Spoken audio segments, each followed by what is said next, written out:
This is the Robaer Report. I'm Robaer. Happy to see you today. Today we have a very special guest, Miss Kiana Shelton. Yeah, thank you.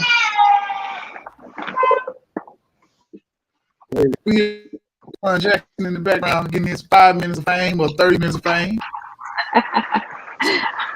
No, not today. He'll take over the show. Gotcha. Oh, so I'll start right here. So this month, this Black History Month, Yeah. for Black History Fair Report, I would like to focus on mental health. I want to say for any community, but I would like to focus on mental health. So at the very bottom,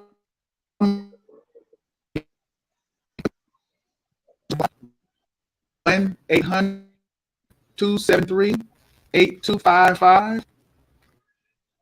Also, if you're in the Baltimore area and you are watching this program, need help with life struggles, call PEBTS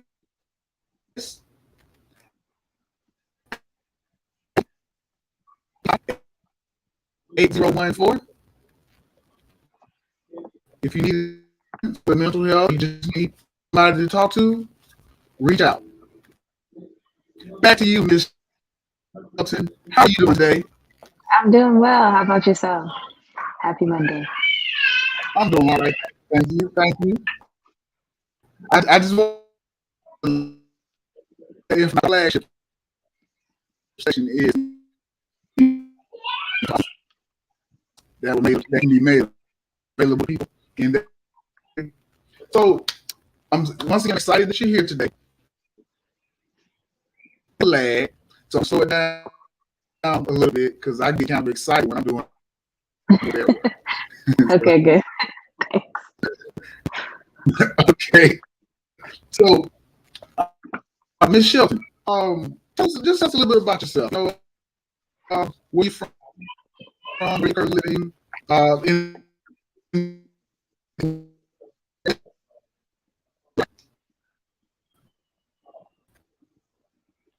Oh man, it's breaking up pretty bad. But I think I caught just a little bit about myself, where I'm from, and what I do. I think. that's Okay. correct. So my name's Kiana Shelton. I'm a licensed clinical social worker. I hold licensure here in our state of California, the current state that I'm in, and then also in the state of Texas. And I do individual therapy for the adult age range. So basically, anywhere from 18 till the geriatric phase. And I don't know, was there anything else? That was it. Just as a way to introduce the audience to yourself. Okay. Who we're going to be talking to today. That's why I wanted you to give that brief intro. So I'll jump right into the topic. I know we're dealing with a little bit of lag. Yeah. I'll speak a little bit slower. So the message we all right. So my mother works in the field of social work. Nice. Growing up, I always thought that my mother was a social worker because of her relationship with her clients. She worked for an organization called Community Counseling. That's the one that she's been with for the last 30 years. Okay. But when I got to be an older man, I asked her about social work, and she corrected me. My mother said, "I'm not a social worker. I'm a case manager." Mm.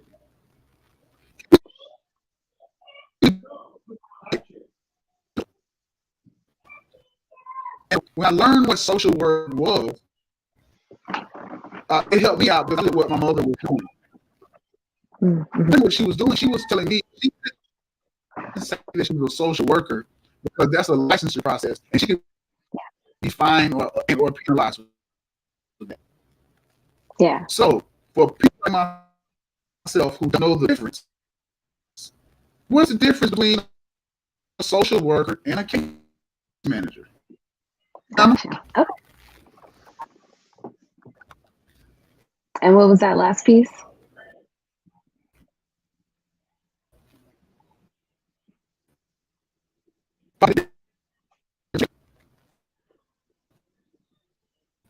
Okay.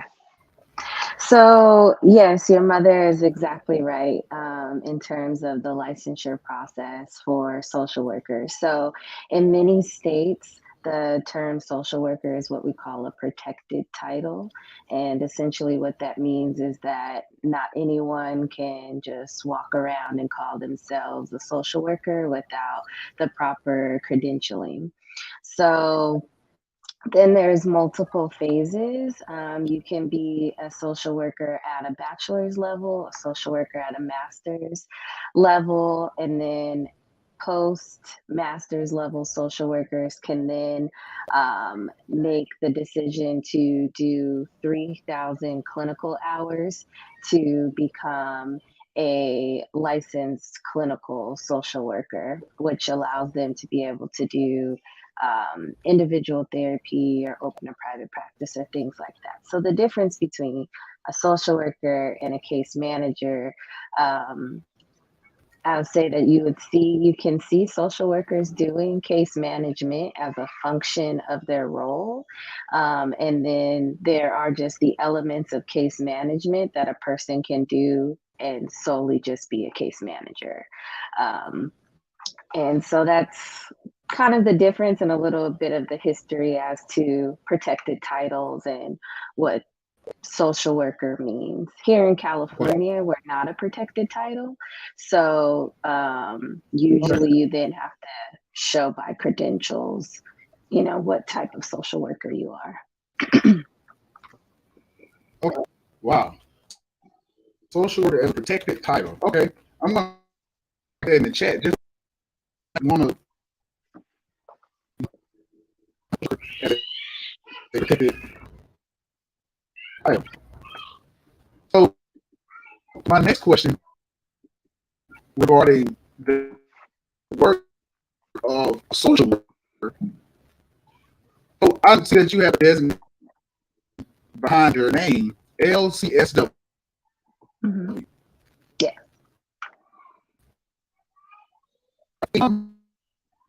People in the field of social work have a designation of MSW.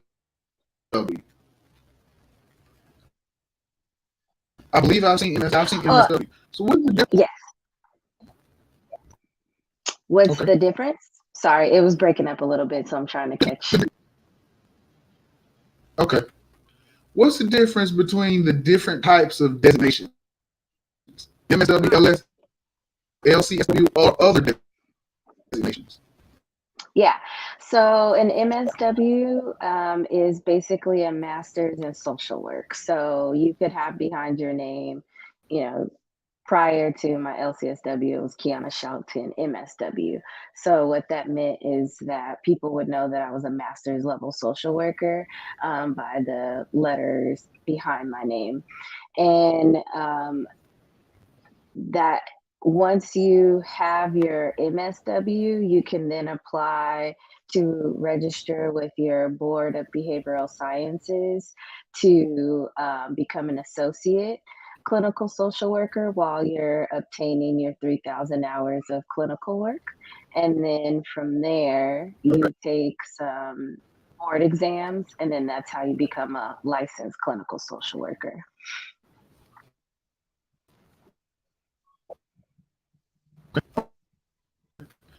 Do people ever just throw this out there? Do people ever refer to you as Dr. Shelton, or would that be out of the scope of the designation behind your name? The question Yeah, so audience. that would be out of the scope. So there are doctorates in social work. And the unique thing about the social work field is you can be a doctorate in social work and still not be an LCSW. So you can get the doctorate credential, but in order to get the LCSW, you still have to do the 3,000 clinical hours. So I would just be referred to as Kiana Shelton. And then, depending on the setting, if I'm in like a professional academic setting or something of that nature, they may share my license credential of licensed clinical social worker. And so that would inform the audience of the work I've done post my graduate degree. So you said something very.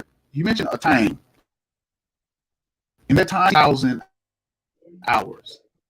Mm-hmm. What is 3,000 hours signified, and what is the benefit of having those 3,000 hours on your?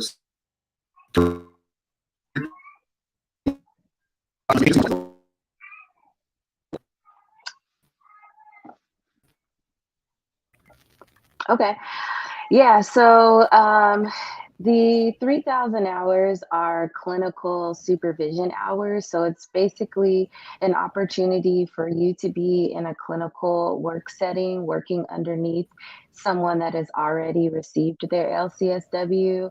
And I guess the best way to kind of describe it would be like a professional mentor that is going to kind of go through the motions with you as you're obtaining your LCSW. So, for example, I would see 10 clients in a week or something of that nature. And then I would meet once a week with my clinical supervisor.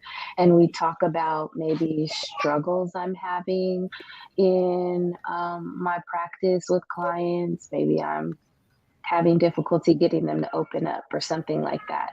And so the clinical supervisor is there to kind of walk you through troubleshooting some different things that you could try to do, come up with creative solutions, ideas. And so, yeah, professional mentor. And then at the end of your 3,000 hours, they sign off attesting to the fact that they've met with you on a weekly basis and checked in with you and things of that nature. What the hours look like, it's comprised of a lot of different things. So many hours dedicated to doing individual therapy or group therapy, so many hours dedicated to doing assessments and diagnosing. And then also, because social work also can be on a very macro level, there's hours dedicated to being able to do advocacy work or policy building or things like that. And then, yeah, after you complete all of the hours, you send it back to the board, they review everything, and then they give you clearance to take your big exam. And that exam's about 4 hours.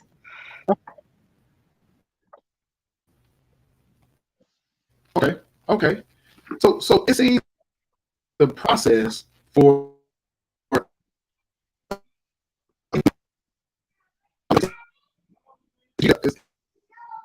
is one of the prized designations to have in your field. So like a PhD if you're in history, or a Mm-hmm. JD if you go into the area of law. Mm-hmm. There seems to be like uh, a training process that everyone seems to respect social work. Does that sound about? Yeah, it's breaking up a little bit again, but I think I'm kind of catching it. And yeah, I would say the biggest distinction with LCSWs is the ability to be able to do a private practice. So you can essentially, create your business name, rent out an office suite and, be your own boss, and have your private practice and move in that nature. And so that's really the biggest distinction of what you can do with an LCSW that at a social work level that you wouldn't be able to do with any other credentialing in the field of social work. And so I think that's a Okay. big incentive or motivation for a lot of people to be able to have the ability to be independent should they choose. Okay. Okay. So you mentioned this term independence. And you also mentioned the term private practice. Mhm. But one thing we mentioned it, but haven't really focused on some people, such as my mother, who was a social worker. She worked in social work, but she was a case manager. She worked for a Mhm. community organization. Mhm. So you have your community organizations, and you have your people on private practice. Is there is, is there a level of conflict or agreement between those entities when it comes to taking care of what we would call their patients? I believe Mm. we assist a social worker. If we are led all the time, what's your professional opinion? Okay. So, yeah, I think there isn't necessarily a conflict. I think it just kind of depends on maybe even the particular target population you hold a passion for. A lot of times, if you are wanting to work in maybe free or low income based settings with different community agencies or things of that nature, then being able to do the field of social work on that level is really going to allow you to work with a targeted population. A lot of times when you're in private practice, if you're going to be just a fee for service, then you're not using any insurance panels. You can kind of create your own fees and what that would look like. Um, a lot of times you won't find people working at both unless one of their populations doesn't really compete or would impact the other agency that you worked for. So, for example, if you're doing private practice on the side, but it's only for cash pay out of pocket or something like that, then that really wouldn't impact your Medi-Cal, Medicaid based clients at a community center. And there's a lot of, ways to kind of like confirm and address that that wouldn't be an issue. I've worked in government sectors as a social worker for my professional career as of current. And if as an LCSW, I ever wanted to do anything outside of my current role with my government job, then essentially I would fill out a form for them to review and make sure there was no compete clause in there. So a lot of agencies will have those options so that you can kind of connect with all of the pieces of your work that you would like to. I hope that answered the question. I was catching bits and pieces of it. Uh, yeah. And once again, to the audience, to you, Ms. Shelton, apologize for that. It's random. Hey, so Show must I'm definitely enjoying the information that you're laying down because a lot of people don't. I admit it. I'm an intelligent guy, but there's one field that I had no clue about what was actually taking place. I heard psychiatry, I heard of psychology, go. of other mental fields, but I myself taught mental health treatment. And yeah, so mental health treatment is very important. That's why I'm designated in February for mental health. That's Uh, awesome. with regard to Black history. So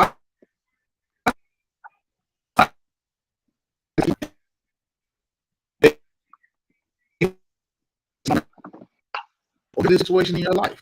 All right. And so what are some of the experiences that they to move towards the field of social work? So experiences that happen in your life, whether that was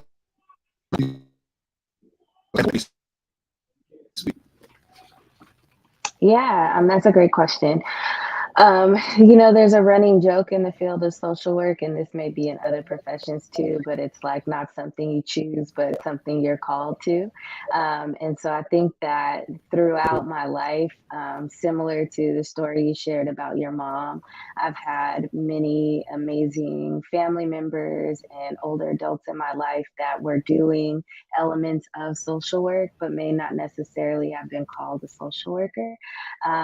And those really did highly influence, I think, my career path. My aunt is also a psychologist and works at a state prison. Mm, So as she was going through her doctoral program, I was in undergrad and then also in grad school. So our textbooks often overlapped, and we would get to talk a lot wow. about our schooling. So that was really exciting. But I know that one of the biggest things that gave me a lot of joy was seeing these family members helping people. Like the whole aspect of what they were doing was going around asking people how they could help them improve their lives or make things better. And um, I'm a big fan of Halloween, so like knocking on people's doors is fun anyway. But just to knock on the door and say something like, "How is what is there what are you finding as lack in your life and that you need support with or need help with?" And that just was mind blowing to me that you could go to a stranger's house to help them. Like that was the sole mission. It wasn't to do anything else. So that I think really influenced me wanting to go into the field and continues to be something that um, keeps me anchored in this work. Okay. Okay. Man, that is awesome. That you speak a lot of great pride. You speak with a lot of great pride. And when we were going through our preliminary interview, you made a statement which I found the statement was you feel bad when you can't go to because of, for example, you're sick or ill. That is semi unconventional logic. So explain that work life that continue, Kim. Yeah. Um, yeah. I mean, I think that there's a different level of joy that can be connected to work when you find something that you really enjoy doing. So even right now, right, with the Robaer report and your show, I can tell just in terms of when we prepared for this and we got a chance to connect before, this is something that you really take seriously, that you really enjoy. And if, you can get yourself, through time to a place where this is what you do, just 100%. This pays your bills, this brings in the income.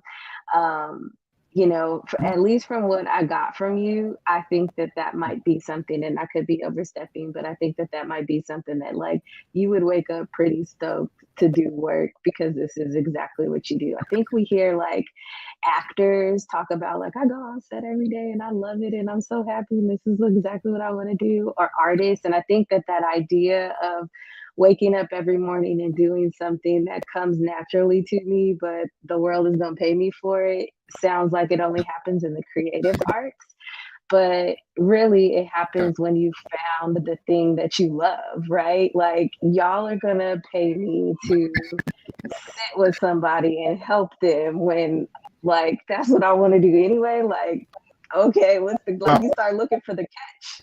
And so I think that, yes, have there been agencies that I may have not been so passionate to work for? Absolutely. But has once I got there and I'm connecting with the people that that agency serves, do I remember exactly why I got up and got to work? For sure. So I think that like Okay. That's really it. It's like whatever it is that you really love, if you can find a way to turn that into income, then you do find that fulfillment.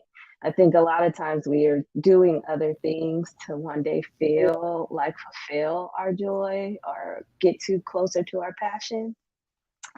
And, this just happens to be where the best of both worlds collide for me personally.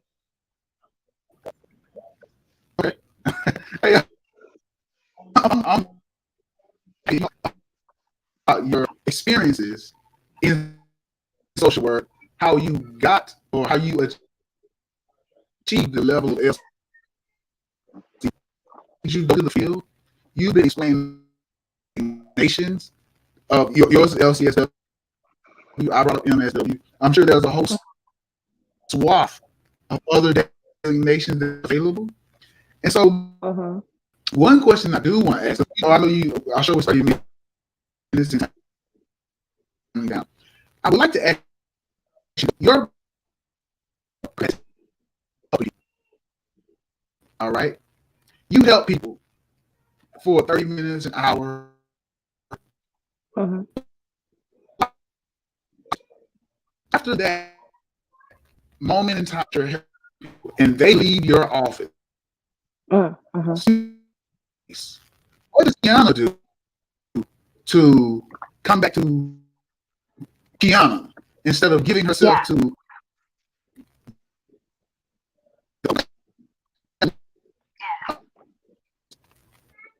Okay, that's a great question. I think it's kind of a little tricky because sometimes sessions may be sort of stacked for me in a day where I have an 11 o'clock and then I also have a 12 o'clock or something of that nature. But you generally, my personal kind of like process is after I finish a session to write up or jot down the notes that I'm gonna type for that particular case, and then that's connected to kind of like the billing part. And then once that's out of the way, um, there's a couple of things that I have set up for myself depending on time. Sometimes I'll take a walk, like just a quick little 5-minute walk and kind of do some breathing exercises and just, get myself loose again. Um, Sometimes the way time constraints are, I may really only have time to like fill up my water bottle again, go to the restroom, and kind of like those things.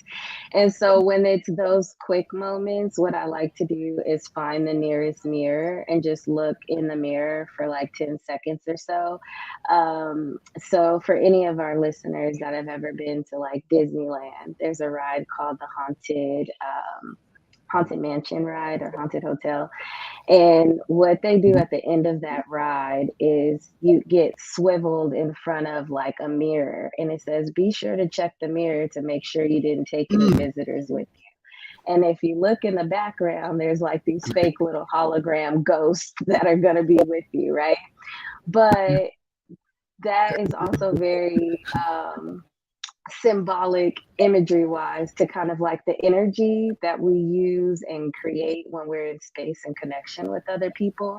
And so sometimes I use that little practice of looking in the mirror to make sure that I don't bring anything else with me, right? So it's just kind of that like visual check-in of like come back, be grounded, great session, move forward. Because a lot of times we're sitting in moments, sharing space with a lot of heavy things.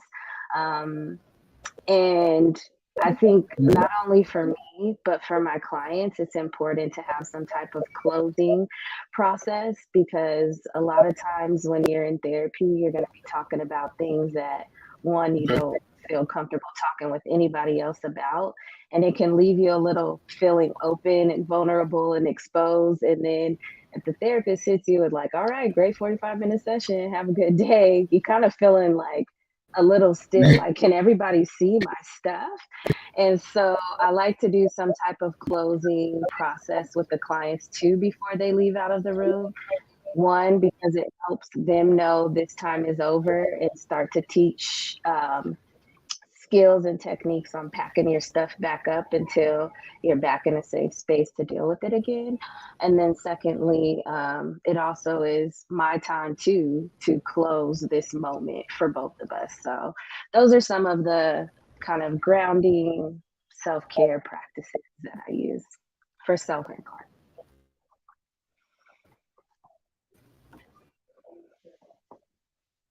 What? So our time is winding down. I will continue, but I know you have a family to attend to. So I say this: her husband was on weeks ago, so I got the family. I got two members of the family. With Jackson one day. Jackson, I don't know. He gets that vocabulary up. He's gonna be on here. All right. Yeah. So I want you to for taking the time to spend with us here on the Robaer. I hope you have a great Black History. And until next time, but I don't know what we'll do it this month. We might have you back on this month. Who knows? We'll have to, hopefully the next time I'll have this internet deal fixed. Yeah, because that was the Ray. I see it's chopping. I see it. Yeah. So thank you all so much. Kiana, you have any social media that people can link to? Any websites that you have that you would like to share with people? Yeah, I'm on Instagram as Lock, LOCK_in_key. And really on there, it's really just kind of a snapshot of life, in all its glory and the ways in which I infuse my mindfulness practice, throughout my life. So from motherhood to the therapist's room and everything in between. Lock _E_KEY. Just KI. Yeah. Oh, I got it. Okay. And Facebook, Instagram, YouTube. Yeah, that's it for me. What do you on Instagram or you on Facebook for Lock and Key? Lock and Key is on Instagram. Sorry. Okay. At K _ the letter N _ KI. Yep. Okay. Instagram. Okay. Instagram. Let me just type it in first before we leave for today. Once again, I want to thank you for your time. All right. And this internet moving slow out here. And have a good day, Kiana. We will see you. Thank you. Thank you for having me. No problem, y'all. And once again, everyone, welcome. And look forward to seeing you at a future date. Have a great day, you all. Take care. Bye-bye.